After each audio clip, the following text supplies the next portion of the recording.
The Ascetics Movement. We are all impressed by what Trump and other right-wing movements have done. It's a Pyrrhic victory, however. Political successes are easily overcome. We are always one election away from utter defeat. Yet, the problem and its solution is eminently simple and logical and in truth, pretty obvious. One has to be blind in the spiritual sense, to not see it. There is only one meaningful division in this world. All the other divisions we see either reflect this division and are based on it or have been created to hide or disguise it. But the spiritually mature person can see where the real line is drawn. It is between the owner who creates real wealth and the usurper who takes what other creates and is a parasite. A person either owns something or he is a parasite. The person adds value to the world, or he or she lives off what others created and what is known in economics as a liability. The owner is the positive to the liability, who is a negative. What has confused things is that the negative attempts to pose as a positive, attempting to legitimize what is unjustifiable. If you did not create it, you do not own it. If you do not own it, you have no claim on it. And in this one line and in this single statement, we see this entire world system for what it is. The blind are not truly blind, they are hedonistic. They want what they do not have and do not have, because they did not create it and therefore have no legitimate claim to it. They blind are not blind, they only do not wish to see the truth, because the truth would negate the claims they are making. This entire world system is nothing more than a gigantic con played on God and those who serve Him. But who serves Him? The world has argued over this for some 6,000 years. Cain killed Abel over the question. The innumerable religions have all been created as a response to the question.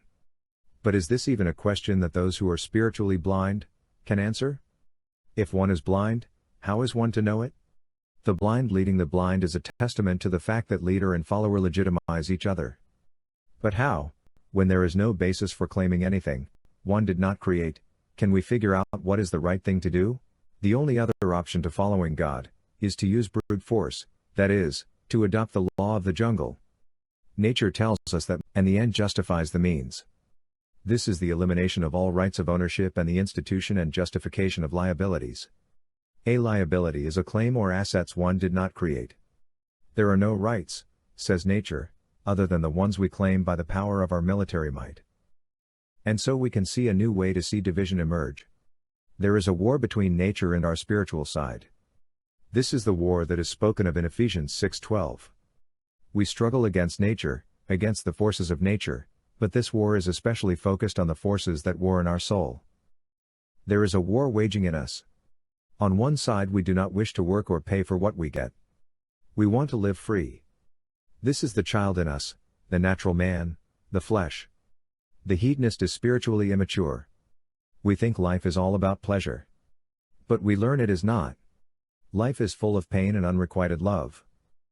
The body grows but the soul is not of the body. It is tied to a different reality. The child does not share the reality of the spiritually mature. Those who reject the rights of ownership do not share the reality of those who respect ownership. The one group lives by the law of nature. They are, what the Bible calls, under the law. If you live under the law, you cannot live free of the law. It's two distinct realities. The reality of the law is not the reality of the Spirit. If one owns what one creates, then one is in the reality not only created by God but owned by God. Those who are under the law might say that the reality that God created does not exist, but they can only say this about the reality they are in. The doctrine of mutual incompatibility states that there are two inversely related realities.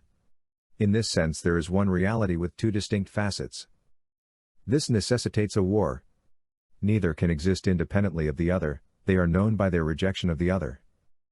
The natural world must overcome the spiritual world to exist. The same goes for the ascetic world. This is why there is a war. One reality must ultimately overcome the other. It is through this war and the victory of one over the other, that the winner achieves its existence. The ascetic movement is a mission to defeat the natural world, the world of nature, and to restore our dominion over it.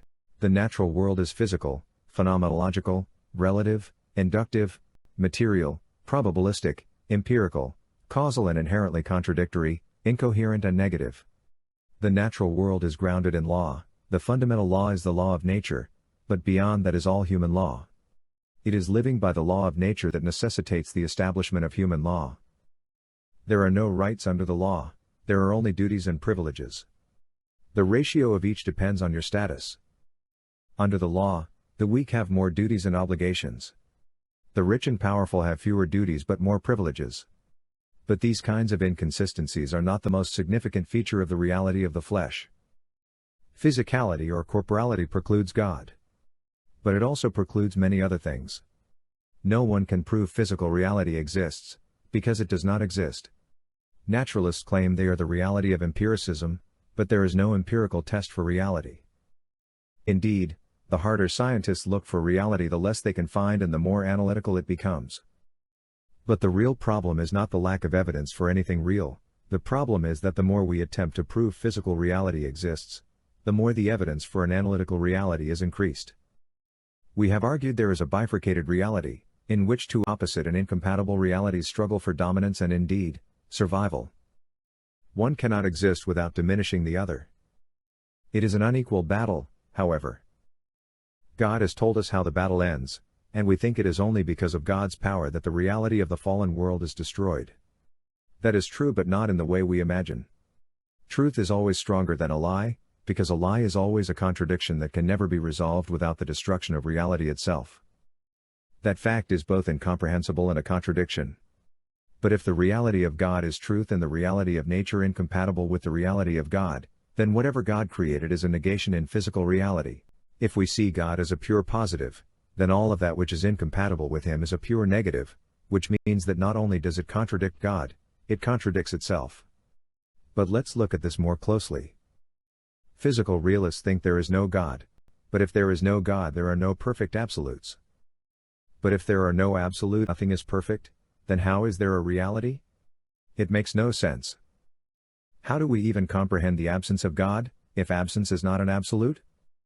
Atheists claim there is no absolute, perfect God, because absolute perfection is not conceivable, yet, if there is no God, then the absence of God has to be an perfect absolute and the reality without God has to be perfect in its apostasy.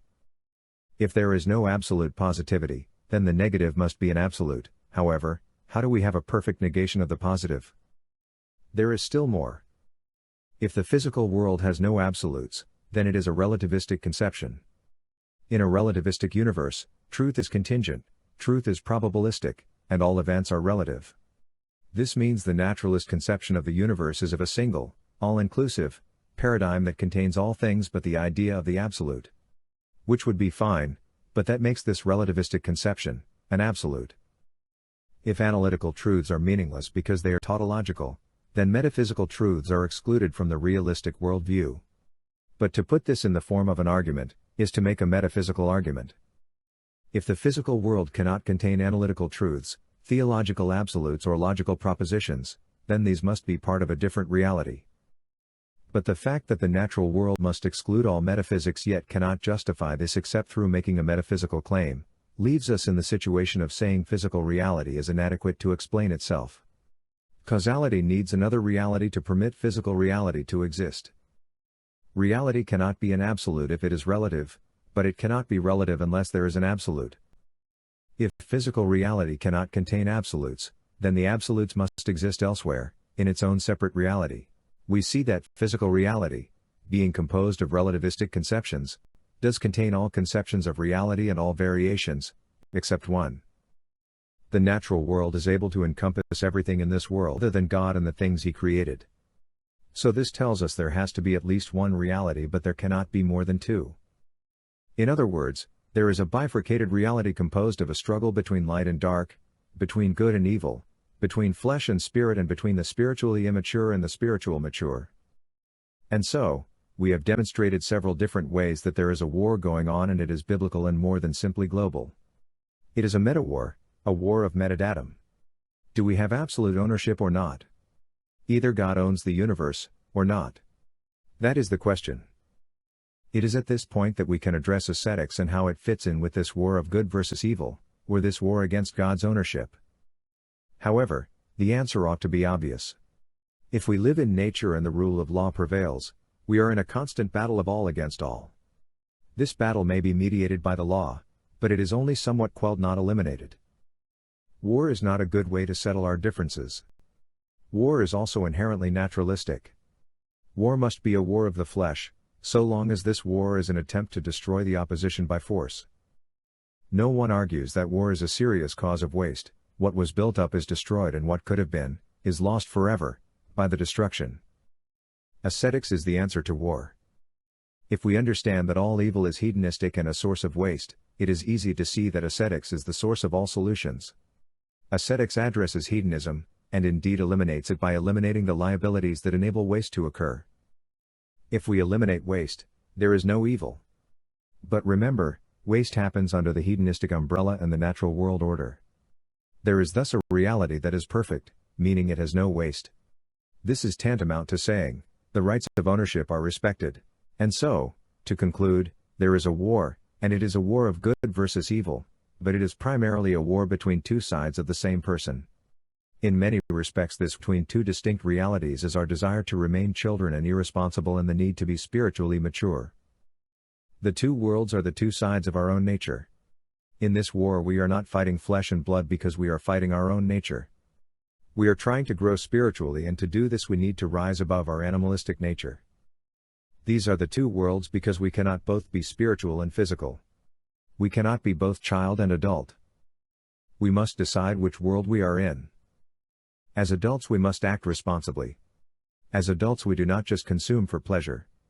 We consume to create value. Our consumption has purpose. So ultimately, we are ascetics as spiritually mature adults, or we are hedonistic children consuming for pleasure and for pleasure's sake.